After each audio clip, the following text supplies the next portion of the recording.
Mga pagbasa ng mga salita ng makapangyarihang Diyos. Paglalantad sa mga Antikristo.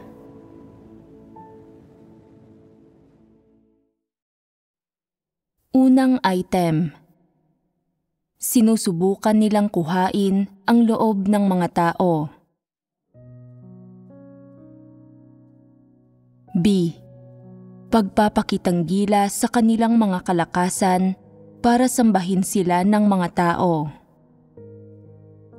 Bukod sa paggamit ng maliliit na pabor na tinalakay lang natin, anong iba pang mga diskarte ang karaniwan o regular na ginagamit ng mga Antikristo para kunin ang loob ng mga tao?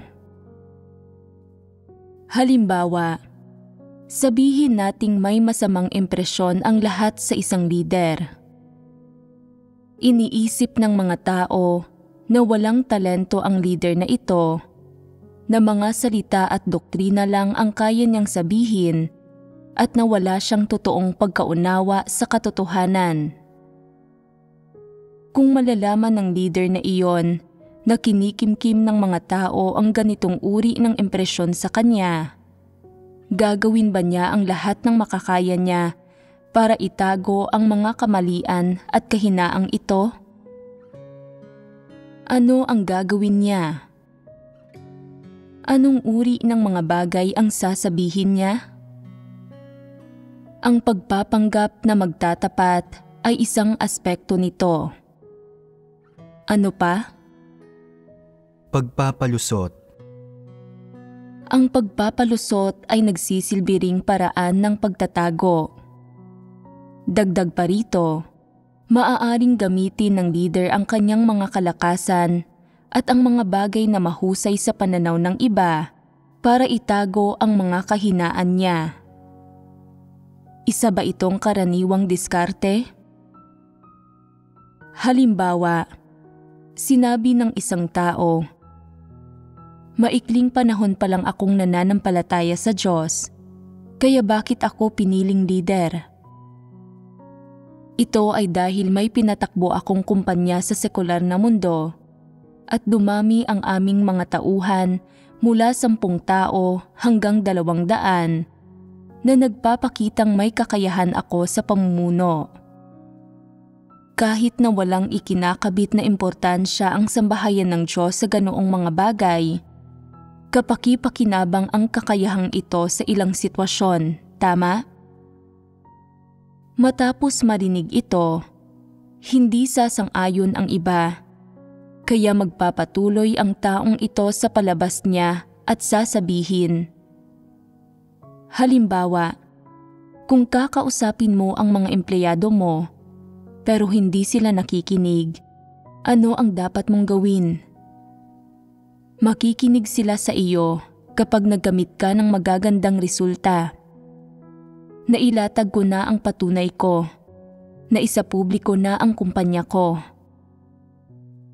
Sa una, maaaring sabihin ng ilan na isa itong regalo, na ganito ginagawa ng mga walang pananampalataya ang mga bagay-bagay, pero may mga pamamaraan at resulta talaga sa pagkilos ng taong ito, kaya may ilang tao na mula sa pagdududa sa kanya ay nagtitiwala sa kanya, hanggang sa hindi namamalayan ay nagsisimula na nilang sambahin siya, unti-unti habang kumikilos sila. Dagdag pa, inililihis ng taong ito ang iba at itinatago ang sarili niyang mga kakulangan. Nabili niya ang puso ng mga tao nang hindi nalalaman ng mga ito. Nailihis niya ang mga ito at yumuyukod sa kanya ang mga ito. Hindi ba't isa itong diskarte? Ano ito? Ito ang paggawa ng isang tao ng lahat ng makakaya niya para magpakitang gilas ng kadalubhasaan at mga kaloob niya at ipagyabang ang kanyang mga kakayahan at kasanayan. Ano ang pakay ng mga pagkilos na ito? Ito rin ay para kunin ang loob ng ibang tao. para kunin ang loob ng ibang tao. Bukod sa pamimigay ng ilang magagandang bagay, kailangan din niyang mahikayat ang iba na igalang siya. Kung ordinaryong tao lang siya, o isang hindi edukadong tao na walang masyadong pinag-aralan, sino ang gagalang sa kanya? Sa makatwid, sadyang ipinapangalandakan ng taong ito ang kanyang mga diploma. Ipinapaalam sa mga tao na mayroon siyang matataas na degree at matataas na akademikong kredensyal. At dahil dito, naililihis niya ang ilang tao. Ginagawa niya ang lahat para magpakitang gilas ng kanyang mga kaloob, kadalubhasaan at kakayahan para makumbinsi ang ibang tao na magkaroon ng mataas na pagtingin at magandang impresyon sa kanya, at para madalas pangang maisip ng mga tao o magkaroon sila ng automatikong reaksyon na hingin ang payo niya habang ginagawa ang mga bagay-bagay. Hindi ba't ang lahat ng ginagawa niya para makamit ang layong ito ay isa ring estratehiya para sa pagkuha ng loob ng mga tao? May dalawang pagpapamalas ang mga antikristo sa pagkuha ng loob ng mga tao. Ang una ay paggamit ng maliliit na pabor. Ang pangalawa ay pagpapakitang gilas ng sarili nilang mga kakayahan at kaloob. Sa madaling salita, ang mga bagay na ginagawa silang superior at paggamit sa pamamaraang ito para matalo ang iba pa, para naiiba sila sa karamihan at para igalang sila ng iba. Hangaan sila, buong pusong lumapit sa kanila para sundin ang mga utos nila at tanggapin ang pamumuno nila, at buong puso pangang tanggapin at sundin ang lahat ng kanilang pagsasaayos. Hindi ba't isa itong anyo ng psikolohikal na pag-atake? Ang pagkuha ng loob ng ibang tao ay isang uri ng psikolohikal na pag-atake. Ano ang ibig sabihin ng psikolohikal na pag-atake? Isa itong paraan ng pagsakop at pagkontrol ni Satanas sa puso ng mga tao. Sinisiyasat ng Diyos ang kaibuturan ng puso ng tao. Nilulupig at nakakamit niya ang puso ng mga tao. Kaya bakit hindi ginagamit ang katagang makamit ang puso ng mga tao kapag tumutukoy kay Satanas at sa mga antikristo? Ito ay dahil gumagamit si Satanas at ang mga antikristo ng mga abnormal at buktot na diskarte para kamkamin, ilihis, akitin at kontrolin ang puso ng mga tao upang walang magawa ang mga tao kundi magkaroon ng mataas na pagtingin sa mga ito at lubos na igalang at hangaan ang mga ito. Katatapos lang nating magbahagi tungkol sa dalawang taktika sa pagkuha ng loob ng mga tao. Ano pang mga tipikal na taktika ang mayroon? Kung hindi pa ninyo nararanasan ang mga taktika at pamamaraang ginagamit ng mga antikristo para ilihis at pigilan ang mga tao, maaari ninyong tingnan ang inyong mga sarili para makita kung paano kayo kumpara sa kanila. Tingnan ninyo kung tinataglay ninyo ang mga pagpapamalas na ito. Ang lahat ng namumuhay sa gitna ng mga tiwaling disposisyon ay nagtataglay ng mga bagay na ito. Ang pagbibigay ng maliliit na pabor, panlilihis sa mga tao, pang-aakit sa mga tao. Hindi ba't ito ay mga bagay na madalas ninyong gawin? At ang paggawa ng lahat ng makakaya ninyo para magpakitang gilas ng inyong mga kaloob at kalakasan, hindi ba't isa rin iyong bagay na madalas ninyong gawin? Sa partikular, kapag may ginawa kayong isang bagay na taliwas sa katotohanan, kapag nalantad ang inyong mga kahinaan at kakulangan, at pati na kapag pinungusan kayo at talagang napahiya kayo at nawala ang bawat hibla ng katanyagan ninyo. Hindi ba't ginagawa ninyo ang mga bagay na tulad ng paggamit ng mga pamamaraan at diskarteng ito para remedyohan ang sitwasyon at para ibalik ang inyong posisyon at katanyagan sa puso ng mga tao? Kapag ginagawa ninyo ang mga bagay na ito, mayroon ba kayong kamalayan at nararamdaman ba ninyo na ito ang maling landas at na hindi ninyo ito pwedeng gawin?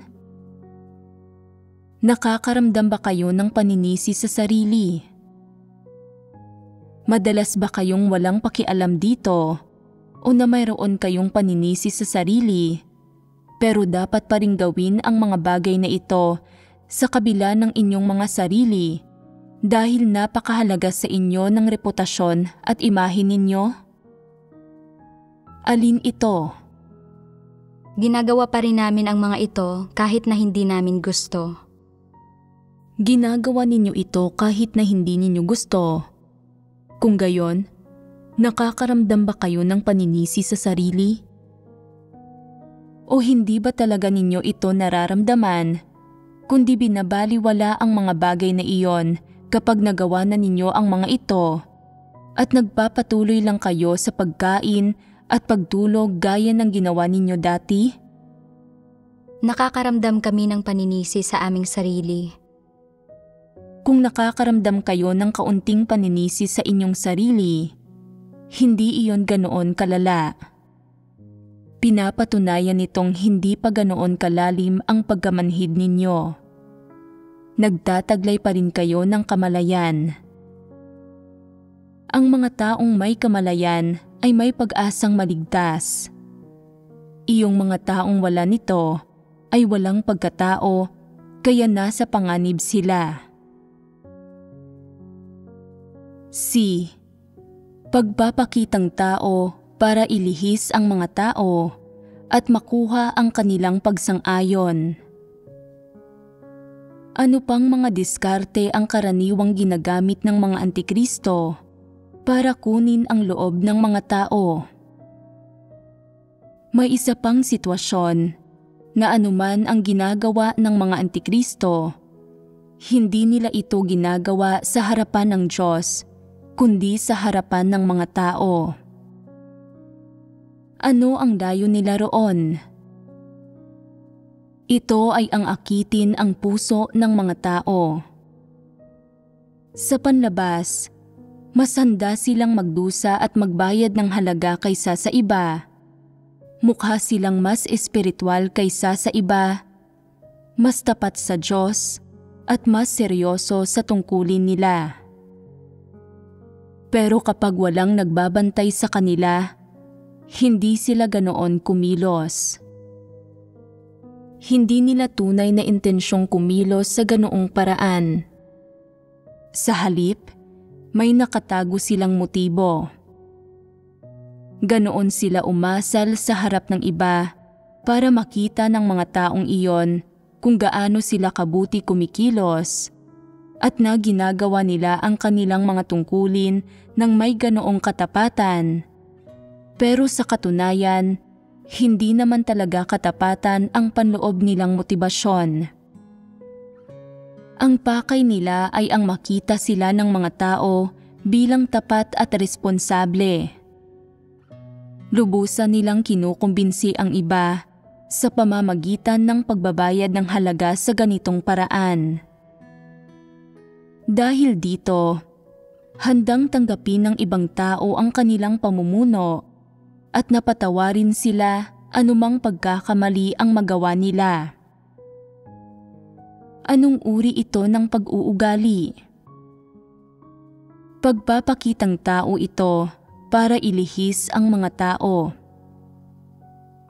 Ano ang ibig sabihin ng pagpapakitang tao rito? Ang ibig sabihin nito ay mabubuting pag-uugali at mga pagkilos na mukhang naaayon sa katotohanan. Ang pagpapakitang tao na mukhang naaayon sa katotohanan para ilihis ang mga tao at makuha ang kanilang pagsang-ayon, binubuod nito ang mga katangian ng pag-uugaling ito, hindi ba? Ang layon nila sa huli ay ang makuha ang pagsang-ayon ng mga tao. Kapag may maganda ng opinyon ang mga tao sa mga antikristo, may kaunting paggalang na sila sa mga ito. Magkakaroon ang mga antikristo ng partikular na puwang sa puso nila gamit ang pamamaraang ito.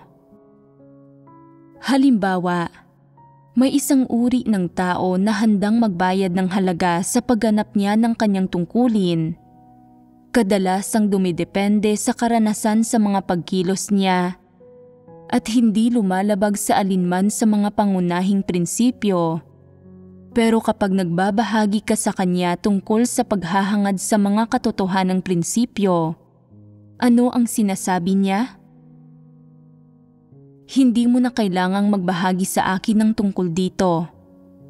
Nasa isipan ko na ang lahat ng bagay na ito. Kapag may problema talaga siyang kinaharap, hindi lang sa hindi siya naghahanap, ayaw rin niyang makinig sa payo ng sinuman, lalo na sa opinyon ng mga ito. Ginagawa lang niya ang anumang sa tingin niya ay mabuti. Kapag nagbabayad siya ng halaga, kapag ang mga kilos niya ay pinagmumukha siyang mabilis at desidido, at nagtataglay ng partikular na awtoridad, paano siya nakikita ng ibang tao sa puso ng mga ito? Maganda ba ang opinyon nila sa kanya o hindi? Sa pananaw ng ibang tao, hindi niya nilabag ang katotohanan sa anumang mga halatang paraan at napakahusay niya sa paggawa niya ng mga bagay-bagay. Ang antas ng katapatan niya at ang karanasan niya sa paggawa ng kanyang mga tungkulin ay sapat para makumbinsi ang iba. Iniisip ng mga tao, tingnan mo siya, maraming taon na siyang nananampalataya sa Diyos at may karanasan na siya sa paggawa ng tungkuling ito. Batikan na siya. Hindi natin iyon magagawa. Kapag ang mga tao ay may ganoong positibong pananaw sa kanila, matimbang ba siya sa puso ng mga taong iyon o hindi? Matimbang. Matimbang siya sa puso ng mga ito.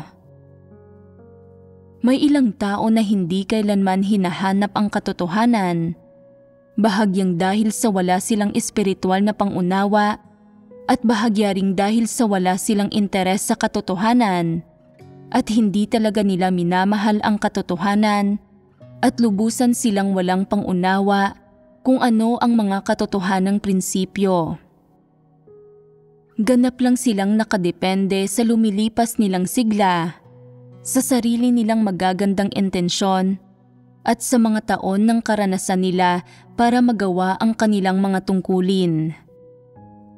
Gayunpaman, ayaw nilang ipaalam sa ibang tao ang mga bagay na ito, kaya ginagawa nila ang lahat para magsikap ng husto at magbayad ng halaga.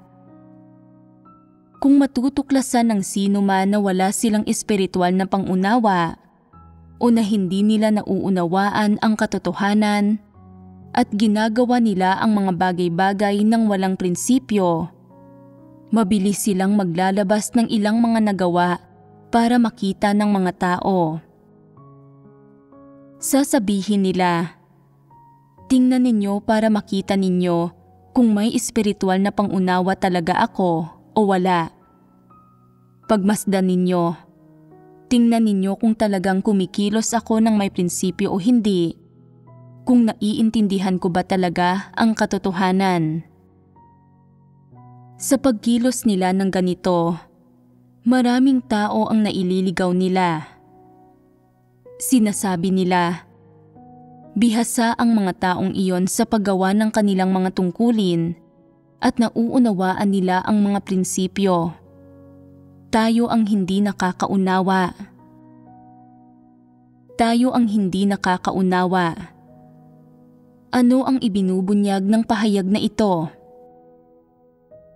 Ibinubunyag nito na sa kaibuturan, tinatanggap nila ang panlabas na magandang pag-uugali ng mga taong iyon. Ano ang katumbas ng pagtanggap na ito? Katumbas ito ng pag-iisip na mga tao silang nagsasagawa ng katotohanan, nagmamahal sa Diyos, at tumatanggap ng paggawang perpekto sa kanila ng Diyos. Hindi ba't sinusuri sila ng iba sa paraang katumbas ng pag-okupa nila ng partikular na puwang sa puso ng mga tao? Sa mas partikular, masasabing may isang uri sila ng katanyagan. Kaya, ano ang idinudulot sa kanila ng katanyagang ito? Idinudulot nitong tingalain sila ng iba, igalang sila at dumepende pa nga sa kanila. Paano dumidepende ang iba sa kanila? Sa sandaling magkaroon ang mga ito ng problema, agad silang hinahanap ng mga ito. Ipagpalagay nating sinabi ng isang tao, isa itong malaking issue, at hindi natin ito nauunawaan. Dapat nating tanungin ang itaas, hindi ba? Sasabihin naman ng ilan, hindi na kailangan. Pwede namang tanungin na lang natin ang leader natin. Nauunawaan itong lahat ng leader natin.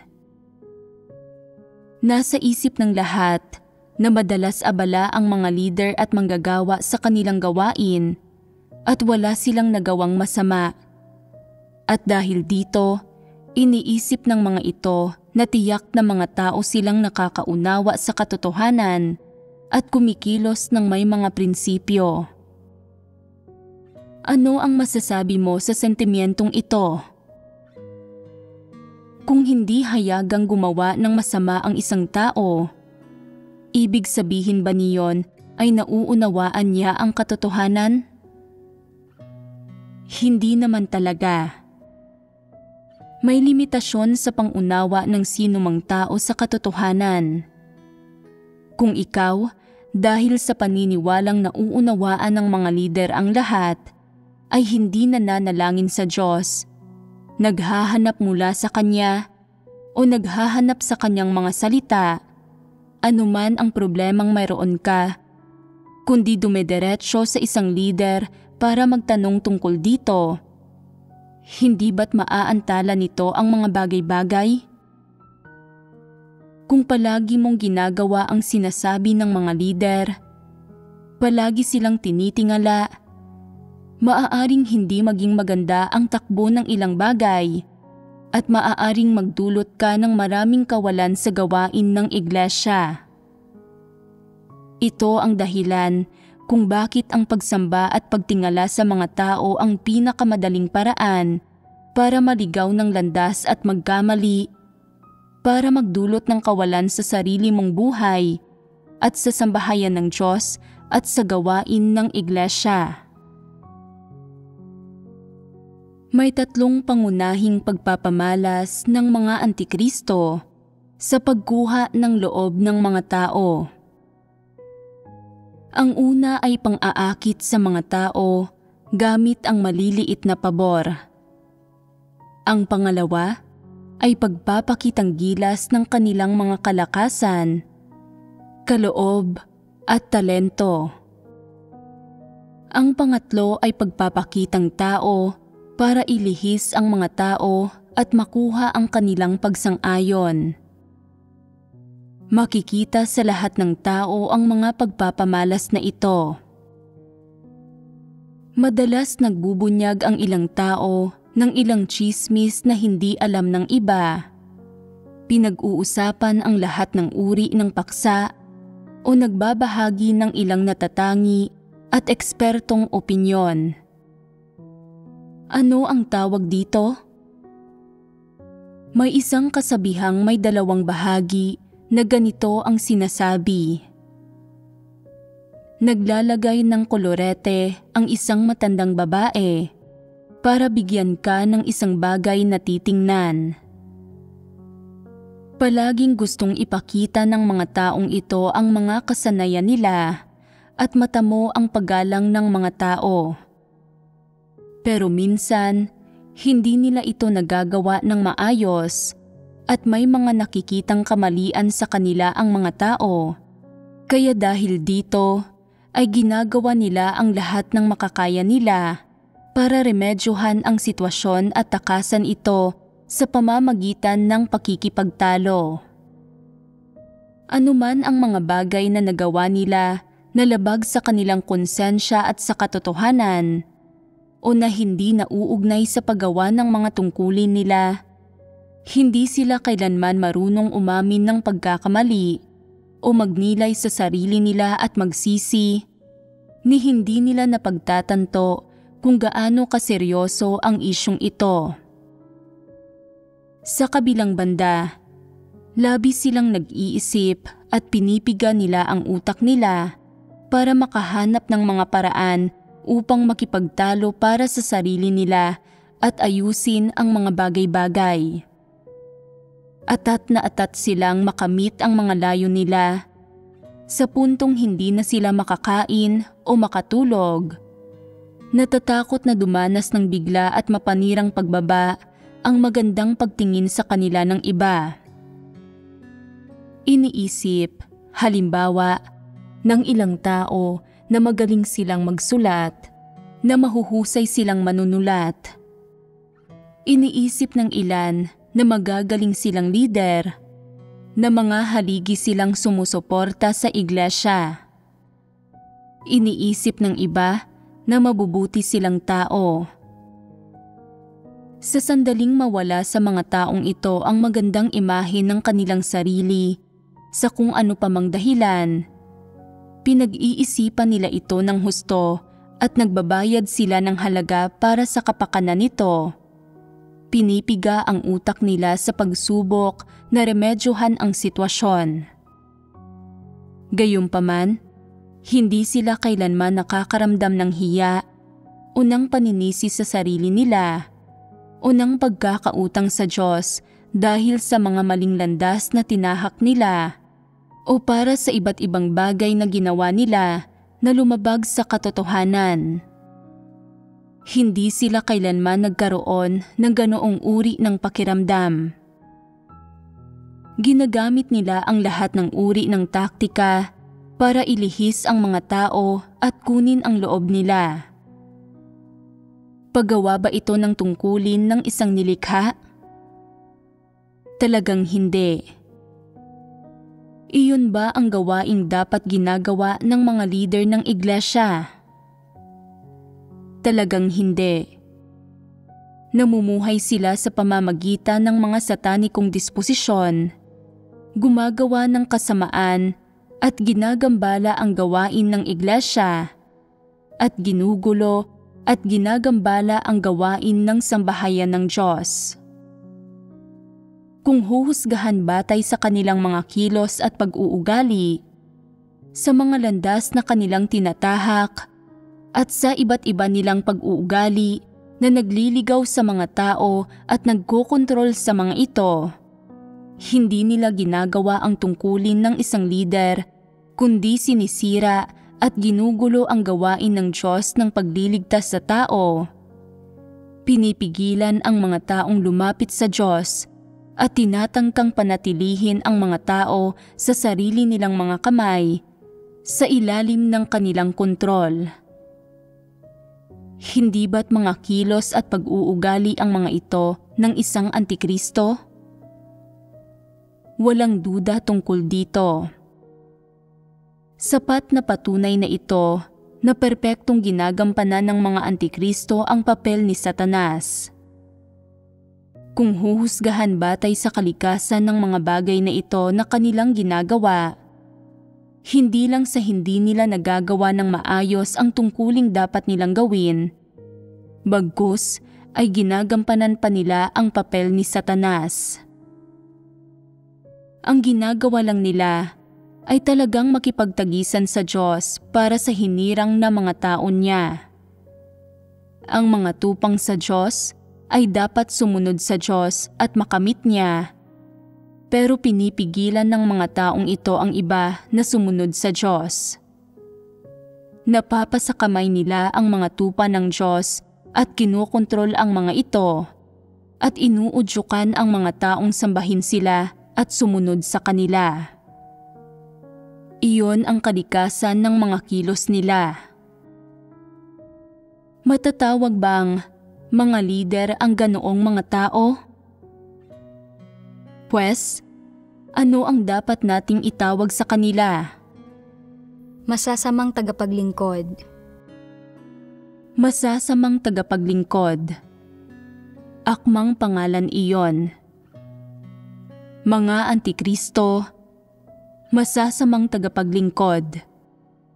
Sapat na ang parehong titulong ito, hindi ba? Ipinagmamalaki ng mga taong ito ang paggawa ng tungkulin ng isang lider, pero hindi nila ginagawa ang dapat gawin ng isang lider. Ang ginagawa nila ay talagang hindi ang pagganap sa tungkulin ng isang lider. Pagganap ito sa papel ng isang Antikristo, humahalili kay Satanas para gambalain at wasakin ang gawain ng sambahayan ng Diyos, at inililihis ang hinirang na mga tao ng Diyos sa pag-iwas sa tunay na landas at pag-iwas sa Diyos. Ibinubunyag ng lahat ng kilos at pag-uugali nila ang disposisyon at kalikasan ni Satanas, at nakakamit nito ang resulta ng pagkumbinsi sa mga taong iwasan ang Diyos, tanggihan ang katotohanan at ang Diyos, at sambahin at sundin sila. Isang araw, kapag ganap na nilang nailihis ang mga tao at nadala sa ilalim ng kontrol nila, magsisimula silang sambahin, sundan at sundin ng mga tao. Sa gayon ay nakamit na nila ang layo nila sa panlilinlang sa puso ng mga tao. Mga leader sila ng iglesia, pero hindi nila ginagawa ang gawaing ipinagkatiwala sa kanila ng Diyos. Hindi nila ginagawa ang gawain ng mga lider at manggagawa. Sa halip, iniimpluwensyahan nila ang hinirang na mga tao ng Diyos. Inililihis ang mga ito, nililinlang ang mga ito, at kinokontrol ang mga ito. Napapasakamay ang mga tupang malinaw na pag-aari ng Diyos, dinadala sa ilalim ng kontrol nila. Hindi ba't mga magnanakaw sila at bandido? Sa pakikipagtagisan gaya ng ginagawa nila sa Diyos para sa hinirang na mga tao niya, hindi ba't nagsisilbi silang mga lingkod ni Satanas? Hindi ba't mga kaaway ng Diyos ang ganoong mga Antikristo? Hindi ba't sila ang kaaway ng hinirang na mga tao niya? 100% na sila nga. Mga kaaway sila ng Diyos at ng kanyang hinirang na mga tao. Ito ay walang kaduda-duda. Noong nagsasalita at gumagawa pa ako sa lahat ng iglesia sa mainland China, may kasama akong responsable para sa mga audio recording at pagsasalin ng mga sermon. Medyo biniyayaan ang taong ito, matalas ang kanyang isip at mabilis siyang tumugon. Pero may isang bagay tungkol sa kanya. Magaling siya sa pagsasabi ng mga kaaya-ayang pakinggang bagay na gustong marinig ng mga tao. Kung sinabi mong masarap ang isang pagkain, sasabihin niya, "Tama ka, sinubukan ko ito, masarap ito." Kung sinabi mong mainit sa labas, sasabihin niya, "Oo nga, pawis na pawis nga ako." Kung sinabi mong malamig sa labas, sasabihin niya, "Malamig, totoo. Nakasuot nga ako ng sapatos na may linya ng balahibo ng tupa. Hirap siyang magsabi ng totoo o tapat. Para siyang isang taong talagang naghangad, pero noong may nangyari na nangailangang bayaran ng halaga, nagtago siya. Tuso at mapanlinlang siya. Ganoon siyang uri ng tao. Maaaring tanungin ng ilan, "Pwes, bakit mo pinili ang taong tulad niyon?" Hindi ko siya pinili. Pinagpasyahan iyon ng mga sitwasyon noong panahong iyon. Mahirap pang ang humanap ng taong tulad niya noon, at kahit papaano ay mabilis siyang tumugon. Pipindutin niya ang record sa tuwing magsisimula akong magsalita. Nakasunod siya sa akin sa buong lugar. Nire-record at isinasalin ang mga sermon. Gumawa siya ng ilang tunay na gawain. Pero ang paraan ng pag-asal niya sa presensya ko at ang mga bagay na ginawa niya sa iglesia ay parang kilos ng dalawang ganap na magkaibang tao. Sa presensya ko, nagpanggap siyang masunurin, maayos ang pag-uugali, at masipag, maingat at responsable. Pero ganoon ba siya noong ginawa niya ang tungkulin niya sa iglesia? Bilang ganoon siya noong nakikipag-ugnayan pa siya sa itaas, ganoon din ba siya noong kasama niya ang hinirang na mga tao ng Diyos? Mangangahas ka bang mag-alok ng tiyak na sagot dito? Hindi. Hindi ka mangangahas.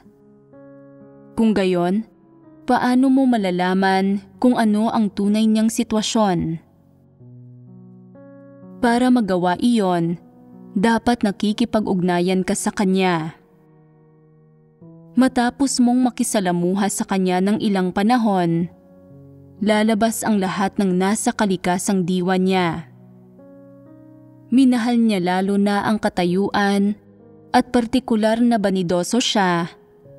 Sa tuwing kasama niya ang sinuman, gustong-gusto niya talagang pag-usapan ang tungkol sa kapital niya at ipakitang gilas ang mga bagay na kaya niyang gawin, ang mga bagay na nagawa na niya, kung gaano siya nagdusa at kung gaano siya kagaling. Ginawa niya ang mga bagay na ito at nagsalita ng ganito ng napakadalas, at ibang tao talaga siya kumpara noong naroon ako. Bukod pa rito, sino mang nasa paligid niya ay nakaramdam na napigilan at nabuli at hindi nangahas na magsabi ng anumang tungkol dito. Ano ang pinakamalaking problema rito? Kinuha niya itong katiting na gawaing ginagawa niya, itong katiting na tungkuling ginagawa niya, at itinuring itong kapital na ipapakitang gilas saan man siya magpunta. Sa anong antas niya ito ipinasikat?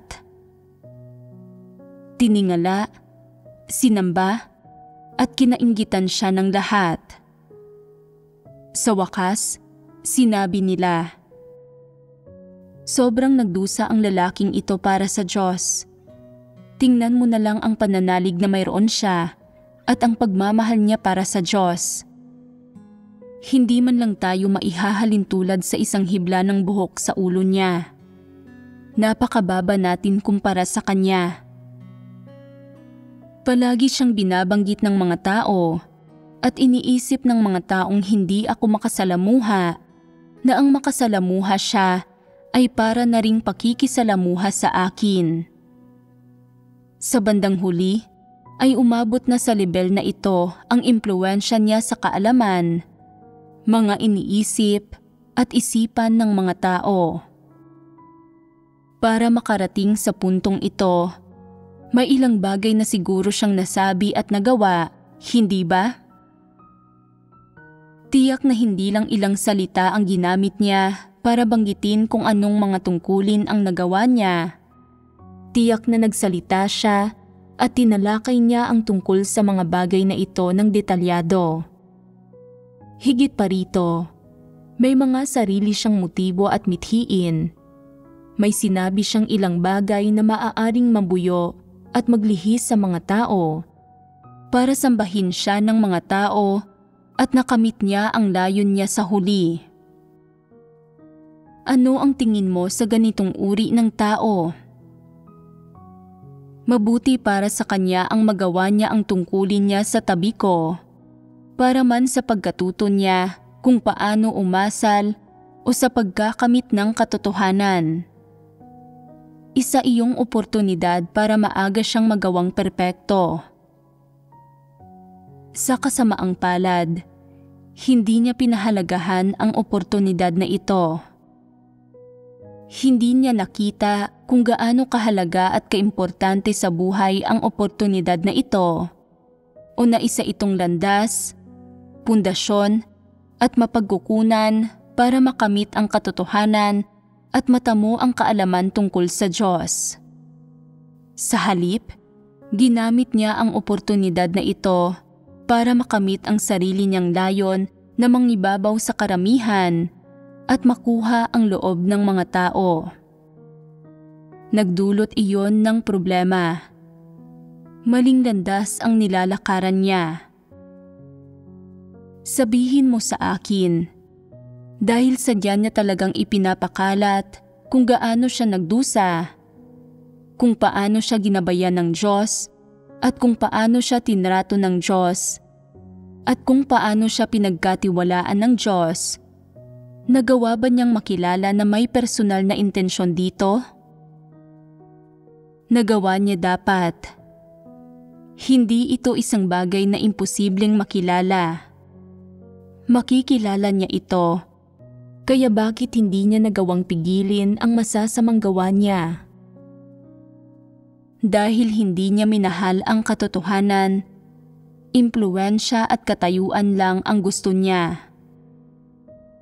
Kapag nagpakita ng katiwalian ang isang taong nagmamahal talaga sa katotohanan, kapag nagpapatotoo siya kung paano siya nagdusa, pakiramdam niya ay mapanisi at mapagparatang siya sa kanyang sarili.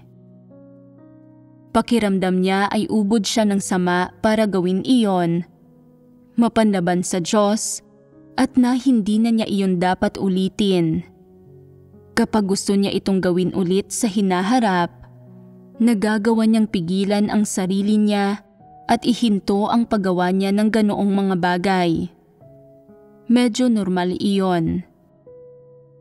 Pero sa ganoong mga panahon, kahit nasawayin sila ng kanilang konsensya, hindi makontrol ng mga antikristo ang ambisyon at pagnanais nila, at kahit napungusan sila, hindi nila tatanggapin ang katotohanan.